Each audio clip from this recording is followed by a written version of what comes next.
ప్రపంచ దేశాలన్నీ కూడా ఎంతో ఆసక్తికరంగా చూస్తున్న ఈ అమెరికా ఎన్నికల్లో మళ్లీ కూడా డొనాల్డ్ ట్రంప్ గెలుపొందాడు. అయితే ఎందుకు అన్ని దేశాలు కూడా ఈ అగ్రరాజ్య ఎన్నికల కోసం ఎదురు చూస్తున్నాయి? మనం చెప్పుకున్నట్టుగా ఇది ఒక అగ్రరాజ్యం, అంటే ఒక ఆర్థికంగాను అన్ని రంగాలలో కూడా ఒక అడ్వాన్స్డ్ టెక్నాలజీని కూడా కలిగి ఉన్న ఒక దేశం ఇది. అందుకనే అన్ని దేశాలు కూడా ఈ అమెరికాలో ఎవరెవరు పార్టిసిపేట్ చేస్తున్నారు, వాళ్ళ యొక్క విధి విధానాలు ఏంటి, వాళ్ళ ప్రామిసెస్ ఏంటి, అన్ని కూడా మొదటి నుంచి కూడా వాళ్ళు కీన్ గా అబ్జర్వ్ చేస్తుంది. అంతేకాకుండా వాళ్ళు ఇచ్చే ప్రామిసెస్ బట్టి ఈ మార్కెట్ వాలటైల్ కూడా మనం చూస్తుంటాం, అంటే ఈ మార్కెట్ లో వచ్చే హెచ్చు తగ్గులు కూడా. సో ఇంత ప్రభావం చూపిస్తుంటేది ఎందుకు అంటే వీళ్ళు ఎవరెవరితో డీల్స్ కుదుర్చుకోబోతున్నారు, మన బిజినెస్ కి ఎలాంటి ప్రాఫిట్స్ ఉంటాయి, ఎలాంటి నష్టాలు ఉంటాయి, అవన్నీ కూడా మనకి లెక్కలోకి వస్తుంటాయి. కాబట్టి కొన్నిసార్లు వాళ్ళు వాళ్ళ యొక్క ఇంపోర్ట్స్ తగ్గించుకోవచ్చు, అండ్ ఈ రక్షణకి సంబంధించిన ఎన్నో డీల్స్ లో కూడా కొన్నిసార్లు తేడా రావచ్చు. ఆల్రెడీ అన్ని దేశాల యొక్క ప్రజలు ఈ అమెరికాలో ఉంటారు కాబట్టి వాళ్ళు తీసుకునే డెసిషన్ లో ఏమాత్రం తేడా వచ్చినా కూడా వీళ్ళు అందరూ కూడా ఇబ్బంది పడే పరిస్థితి వస్తుంది. కాబట్టి అండ్ డిఫెన్స్ కి, టెక్నాలజీకి, పొలిటికల్ కి సంబంధించిన ఎన్నో విషయాలు వీళ్ళ మీద ఆధారపడి ఉంటాయి. కాబట్టి అన్ని దేశాలు కూడా ఈ ఎన్నికల మీద ఎంతో కీనుగా ఉంటాయి. అయితే ఇప్పుడు మన దేశానికి ఏంటి అంటే, మన భారతదేశానికి ఎలాంటి ప్రభావం చూపిపోతుంది అంటే, మనం ఈ ఛానల్లో మాత్రం ఒక స్టార్టప్స్ కి అండ్ ఒక బిజినెస్ కి సంబంధించి ఎలాంటి చేంజెస్ ఉంటాయో, ఎలాంటి బెనిఫిట్స్, ఎలాంటి నష్టం ఉంటాయో అంతవరకు మనం చూద్దాం. అండ్ రిమైనింగ్ పొలిటికల్ అన్ని కూడా మనం ఈ టాపిక్ లో అయితే కవర్ చేయట్లేదు. అయితే డొనాల్డ్ ట్రంప్ ఫస్ట్ టైం గెలిచినప్పుడు ఏమేమి అంశాలు జరిగాయి, ఎలాంటి చేంజెస్ జరిగాయి అనేది మనం చూద్దాం. మనం డొనాల్డ్ ట్రంప్ ఫస్ట్ టైం కనుక చూస్తే మనం మెయిన్ గా ఒక అంశం చెప్పుకోవాలి, అదే కోవిడ్-19. కోవిడ్-19 లో అప్పుడు చాలా చేంజెస్ అయితే జరిగాయి. మొదటిది, డొనాల్డ్ ట్రంప్ స్ట్రాంగ్ గా బిలీవ్ చేసింది ఈ వైరస్ అనేది చైనా నుంచి రావడం, అంటే అందరూ కూడా ఎక్కువ మంది బిలీవ్ చేసింది ఈ వైరస్ అనేది చైనా నుంచి రావడం. అందువల్ల ఈ చైనా మీద ఎక్కువ ఆంక్షలు అనేది విధించటం, అండ్ నెక్స్ట్ పొటెన్షియల్ ఉన్న కంట్రీ అయిన ఇండియాకి ఎక్కువ ఇంపార్టెన్స్ ఇవ్వటం. ఈ ఇంపార్టెన్స్ వల్ల మెయిన్ గా మనకి బెనిఫిట్ అయ్యింది, ఈ రక్షణలో మనకి చాలా బెనిఫిట్ అయింది. అంటే ఈ చినూక్, అపాచే లాంటి హెలికాప్టర్లని ఇంపోర్ట్ చేసుకోవటం, ఈ బార్డర్ సెక్యూరిటీ కూడా ఎంతో ఇన్ఫర్మేషన్ షేర్ చేసుకోవటం, ఇలాగా ఎంతో బెనిఫిట్ అయింది రక్షణ శాఖకి. అంతేకాకుండా కోవిడ్-19 లో ఎక్కువగా బాధించిన అంశం మెడిసిన్. ఈ మెడిసిన్ లో ఇండియాలో ఎక్కువగా జనరిక్ మెడిసిన్ అనేది and top quality generic medicine అనేది ఇండియాలో తయారవుతుంది. దాంట్లో ఎక్కువ మెడిసిన్ ఈ USA కి ఇంపోర్ట్ చేసుకోవటం, అండ్ చైనాలో ప్రొడక్ట్స్ మ్యానుఫ్యాక్చరింగ్ ఎక్కువ కాబట్టి వాటిని ఎక్కువ భాగం USA లో ఇంపోర్ట్ చేసుకుంటున్నారు. కాబట్టి చైనాని కట్టడి చేయాలంటే, లేకపోతే స్లోగా వాళ్ళని కట్టడి చేయాలి అంటే, నెక్స్ట్ పొటెన్షియల్ ఉన్న ఇండియాలో మ్యానుఫ్యాక్చరింగ్ యూనిట్స్ కంటూ ప్రోత్సహించటం, ఇంకా ఐటీలో కూడా ఎక్కువ హెల్ప్, అంటే ఇనిషియల్ గా ఎక్కువ ఆంక్షలు విధిస్తారని తెలిసినా కూడా కొంతమంది ఈ H1B వీసాలకి ఇష్యూ అయినా కూడా ఆల్మోస్ట్ ఇండియా నుంచి 62% ఎక్స్పోర్ట్ అనేది ఈ USA కి జరిగేటట్టు చూడటం, ఇలాగ ఈ టెక్స్టైల్ ఇండస్ట్రీలో ఇలాగ ఎన్నో మార్పులు అయితే లాస్ట్ టైం ట్రంప్ టర్మ్ లో అయితే జరిగాయి. సో ఇప్పుడు అసలు ఏంటి ఎక్స్పెక్టేషన్ అంటే, ఇప్పుడు ఎక్కువగా ట్రంప్ నుంచి వినిపిస్తున్నది కొన్ని ఆంక్షలు అయితే ఉండబోతున్నాయి. అంటే ఈ డొమెస్టిక్ ఫస్ట్ అమెరికా అనే ఒక నినాదం తోటి ఎక్కువగా అమెరికన్స్ కే ఇంపార్టెన్స్ ఇవ్వాలనే నినాదం తోటి అయితే వెళ్ళాడు. ఈ నినాదం అనేది ఇప్పుడే కాదు, 2007-8 ఆ టైంలో ఒబామా గెలుపుకు ముందు కూడా ఒబామా చెప్పిన మాటలే ఇవన్నీ కూడా. అంటే తర్వాత ఏ ప్రెసిడెంట్ వచ్చినా కూడా అందరూ కూడా చెప్పిన మాటలే ఇవి. అవుట్ సోర్స్ అనేది ఆపేస్తాం, ఎక్కువ ఇంపార్టెన్స్ అమెరికన్స్ కే ఇస్తాం అనేది.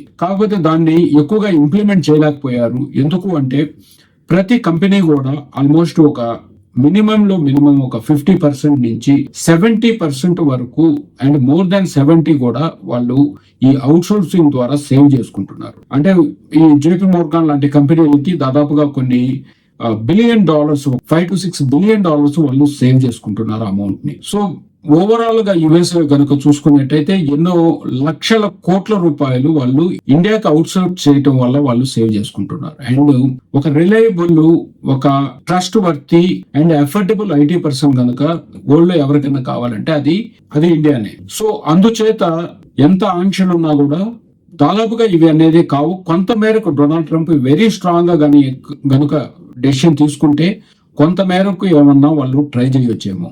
అండ్ ఈ కోడింగ్ ఇవన్నీ కూడా ఈ రోజు జనాలు నేర్చుకొని మూవ్ అయ్యేది కాదు. ఇప్పటిదాకా ఒక ఫ్రీ లైఫ్ అలవాటు పడి ఇప్పుడు వాళ్ళు కోడింగ్ చేయాలి అంటే కూడా అది దాదాపుగా అయ్యే పని కాదు. అండ్ ఖచ్చితంగా ఒక గొప్ప ప్రొడక్ట్ అయితే వాళ్ళు తయారు చేసుకోలేరు. సో అంతేకాకుండా ఇన్ రీసెంట్ టైంలో ఈ కెనడా అండ్ మెక్సికో లాంటి కంట్రీస్ లోకి దాదాపుగా ఒక 25% వరకు టారిఫ్ విధించాడు. అండ్ చైనాకి అనదర్ 10% టారిఫ్ అంటూ విధించాడు. వీటి నుంచి ఇండియాని యాక్సెప్ట్ చేశారు. ఇంపోర్ట్ చేసుకునేటప్పుడు విధించే ఒక ట్యాక్స్ లాంటి ఫ్యూచర్ లో వస్తాయో రావో మనం తెలియదు. అంటే ఇంతకు ముందు లాస్ట్ టైం కూడా ఒక ఐ థింక్ ఆటోమొబైల్ పార్ట్స్ కంటూ ఒక 25% టారిఫ్ ని యుఎస్ విధిస్తే ఇండియా కూడా 28% టారిఫ్ ని విధించింది. ఇలా అంటే ఒక స్ట్రాంగ్ మోడీ గవర్నమెంట్ మన ఇండియాలో ఉంది కాబట్టి నేనేదో మోడీ గవర్నమెంట్ ని ప్రమోట్ చేస్తున్నట్టు కాదు, బట్ మోడీ గారి నాయకత్వంలో ఒక స్ట్రాంగ్ వ్యక్తి ఉన్నప్పుడు అవతల వ్యక్తి నుంచి అంత స్ట్రాంగ్ హార్ష్ డెసిషన్ అనేది ఉండకపోవచ్చు. కొన్ని చేంజెస్ అంటూ ఉంటాయి, మరి అన్ని కూడా చేయకుండా ఉండరు. Because they have to prove them as a big country కదా, అందుకనే ఎక్కువ చేంజెస్ అంటూ ఉండకపోవచ్చు. సో ఈసారి కూడా రక్షణ మీద ఖచ్చితంగా అయితే ఎక్కువ డీల్స్ అనేది జరగవచ్చు. అండ్ ఈ ఫార్మా మీద కూడా ఎక్కువ డీల్స్ అనేది జరగచ్చు. అండ్ ఈ సప్లై చైన్ లో ఎక్కువ డెవలప్మెంట్ అనేది జరగచ్చు. ఇప్పుడు చెప్పుకున్న అన్ని కూడా ఇండియాకి ఎక్కువ బెనిఫిట్ పొందొచ్చు. అండ్ ఈ సప్లై చైన్ లాంటి వాటిల్లో మన స్టార్ట్అప్స్ అన్ని కూడా యుఎస్ఏ లో ఎక్కువగా స్ప్రెడ్ అయ్యేదానికి కూడా అవకాశం ఉంటుంది.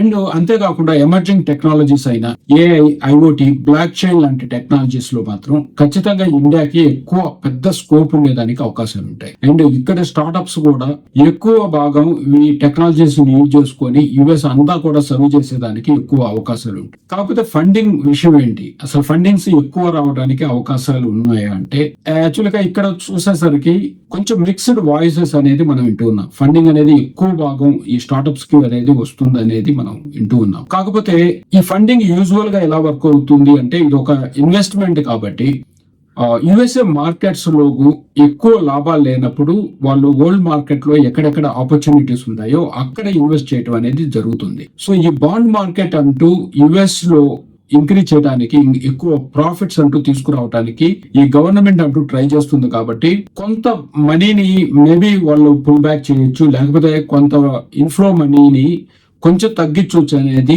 మనం ఎక్కువగా వింటున్నాం. ఇండియన్ స్టార్ట్అప్ ఈకో సిస్టమ్ కనుక చూసుకున్నట్టయితే ఒక ర్యాపిడ్ గ్రోత్ అంటూ మనకి ఇప్పుడే స్టార్ట్ అవుతుంది. అంటే ఎక్కువ కంపెనీలు, చిన్నవి పెద్దవి అన్ని కంపెనీలు కూడా ఈ ఐపీఓలో లిస్ట్ అవుతున్నాయి. ఇంకా జొమాటో లాంటి వాళ్ళు సెన్సెక్స్ ఇండస్ట్రీలో కూడా ఒక భాగం అవుతున్నారు. ఇలా మనం చూసుకున్నట్టయితే startup ecosystem even US నుంచి ఫండ్స్ కొంచెం తగ్గినా గానీ ఇంకా ఎమర్జింగ్ మార్కెట్స్ అయినా అదర్ కంట్రీ అంటే యూకే లాంటి కంట్రీస్ లోని గ్రోత్ ఫేజ్ లో ఉంది కాబట్టి ఎక్కువ భాగం ఇండియాకి వచ్చే అవకాశాలు ఉంటాయి. అండ్ ఇంకోటి కూడా చెప్పుకోవాలంటే స్టార్ట్అప్ ఈకో సిస్టమ్ లో వచ్చినన్ని ప్రాఫిట్స్ ఈ బాండ్ మార్కెట్ లో వచ్చేదానికి అవకాశాలు అయితే తక్కువే ఉంటాయి. ఈ స్టార్ట్అప్ ఈకో సిస్టమ్ లో ఒక్కోసారి ఒక 5x, 10x, 20x ఎక్కువ రేట్లు ప్రాఫిట్స్ అంటూ వస్తాయి. కాబట్టి ఈ ఇన్వెస్ట్మెంట్స్ వైజ్ గా చూసుకుంటే మాత్రం మనం పెద్దగా వరీ అవ్వాల్సిన అవసరం ఉండకపోవచ్చు.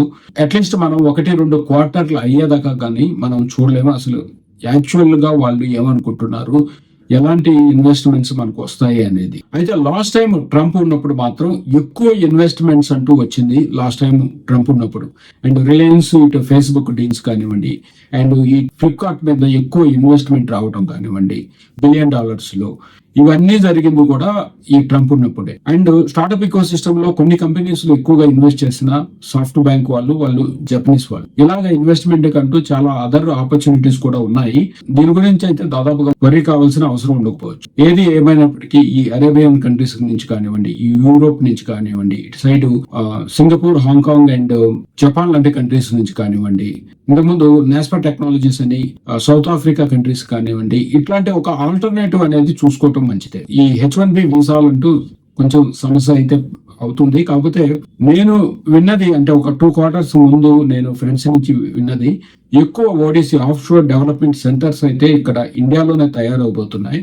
So Indian domestic market for IT sector అనేది ఖచ్చితంగా ర్యాపిడ్ గ్రోత్ అంటూ ఉండే అవకాశాలు అయితే ఉన్నాయి. బట్ మనం చూడాలి, ఫస్ట్ క్వార్టర్ లో ఎక్కువగా ఆపర్చునిటీస్ ఉన్నాయనేది చెప్తున్నారు. బట్ మనకి 1-2 క్వార్టర్లు జరిగితే గానీ చెప్పలేము అది ఎలాగా మూవ్ అవుతుంది అనేది.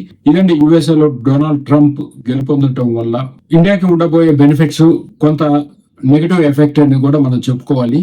ఇంతకుముందు ఒక షార్ట్ లో కూడా నేను చెప్పాను, అవుట్ ఆఫ్ అన్ని కంట్రీస్ లో కూడా ఈ ఇయర్ రష్యన్ రాబోతుందా లేదా అనే దానికి పర్సంటేజ్ అంటే ప్రాబబిలిటీ కనుక చూసుకున్నట్టయితే ఇండియా అనేది 0% ఉంది. అంటే రష్యన్ ఖచ్చితంగా ఇండియాలో రాదు అనేది. అంత స్ట్రాంగ్ ఎకానమీ, అంత స్ట్రాంగ్ ఉన్న కంట్రీలో దాదాపుగా ఇటువంటి అన్ని చిన్న చిన్న చేంజెస్ అన్ని కూడా ఎఫెక్ట్ చేయవు. అండ్ డెఫినెట్ గా అన్ని అవకాశాలు ఎక్కువే ఉంటాయి, కానీ తక్కువ అయితే నా ఉద్దేశం ప్రకారం అయితే ఉండదు. మీకు కనుక ఈ వీడియో కనుక నచ్చినట్టయితే please do subscribe, like, share and comment, and wait for the next video.